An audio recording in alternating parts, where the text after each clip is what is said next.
Ice cream ম্যানের সাথে দেখা হয়ে গেল। একটু হ্যান্ডশেকও করে নিলাম আমি। সেভয়ের এই আইসক্রিমটা বেস্ট ছিল।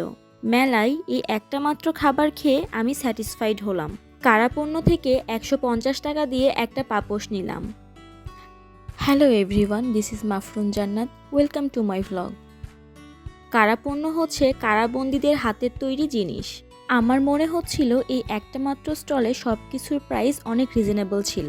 গ্রাম বাংলার ঐতিহ্যবাহী জিনিসপত্র ও দৈনন্দিন জীবনে ব্যবহার উপযোগী নানান জিনিস ছিল এখানে। কাঠের, বেতের এবং প্লাস্টিক দিয়ে তৈরি করা চেয়ার এবং টুল ছিল। এছাড়াও ছিল টিস্যু বক্স, ফুলদানি, কলমদানি ইত্যাদি। কাঠের তৈরি আরও অন্যান্য জিনিসের পাশাপাশি ছিল পাটের তৈরিও জিনিস। এবারের বাণিজ্য মেলায় কারাপণ্যের এই স্টলটি আমার কাছে সবচেয়ে ভালো লেগেছে। অন্যান্য স্টলের তুলনায় নতুন ও ব্যতিক্রম লেগেছে দামে, মানে ও পণ্যের দিক থেকে। মেলায় এসে রেডিমেড বাড়ি পেয়ে গেলাম। এর ভেতরে অনেক মানুষের ভিড় ছিল। খুব সুন্দর ও পরিপাটি করে গোছানো ছিল ভেতরে। এটি অ্যালুমিনিয়াম স্ট্রাকচার দিয়ে তৈরি। এই বাড়িগুলো বানানোর কেমন খরচ হবে তা সম্পর্কে আমার ধারণা ছিল না, কিন্তু খরচ শোনার পরে ভাবলাম এত টাকা দিয়ে মানুষ ইটের বাড়ি না করে কেন এই অ্যালুমিনিয়াম স্ট্রাকচার দিয়ে বাড়ি করবে। হয়তো অবশ্যই কোনো বেনিফিট আছে। মেয়েদের জুয়েলারির কালেকশন কিছু কিছু দোকানে ভালো ছিল, আর কিছু কিছু দোকান দেখে মনে হচ্ছিল যেন নিউ মার্কেটের কপি পেস্ট করে রেখে দিয়েছে, এবং প্রাইসও অনেক বেশি চাচ্ছিল। জুয়েলারি কালেকশন সেক্টরে ইউনিক কিছুই তেমন একটা পাইনি আমি মেলায়। এর আগে মেলা থেকে আমি একটি হাতের ব্রেসলেট কিনেছিলাম। সেটা বেশি দিন পরতে পারিনি, রং উঠে গিয়েছিল। তাই এবার আর মেলা থেকে জুয়েলারি আইটেম কিছুই কিনিনি আমি।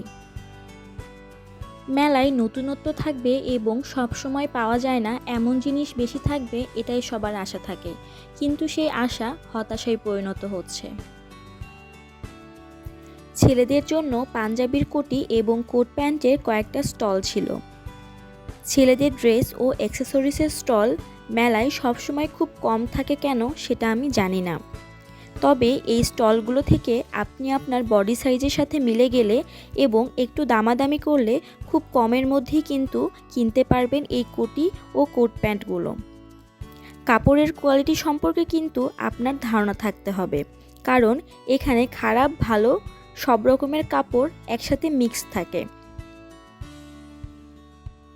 মেলামাইনের এই প্রোডাক্টগুলো অনেক কালারফুল হওয়ায় দেখতে ভালোই লাগছিল। অনেকেই দেখলাম এগুলো কিনতে।